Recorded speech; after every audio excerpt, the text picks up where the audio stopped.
hello friends आपनकर प्रिय मंजरी TV प्रसारित होता सिंहदर आसंता काली कौन होगा जाऊँगी ए वीडियो मध्य चलूँ देखिए दर्शक बंधु आपने देखी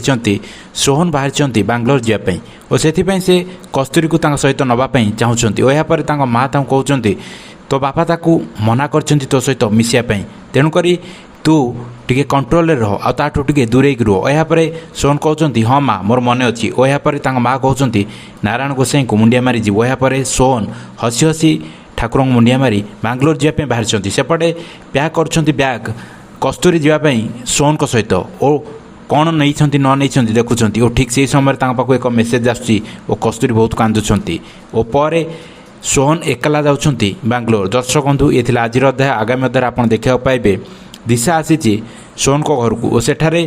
कस्तूरी को कहती सोहन को सहित तुम कौन पाई बांग्लोर गलनी और यहाँ पर आश्चर्य जाऊँ कस्तूरी और कहते सोहन बांग्लोर जाऊँच बोली ये जानला केमती और ठीक से समय सोहन को भाव आसुँच और कहते तू बोधे से दिन माड़टा भूली गलुणु लगुच चापुड़ाटा बोधे भूली गलुणी कोड आसु तू एठी तते एठी किए डाकिछि मु डाकिछि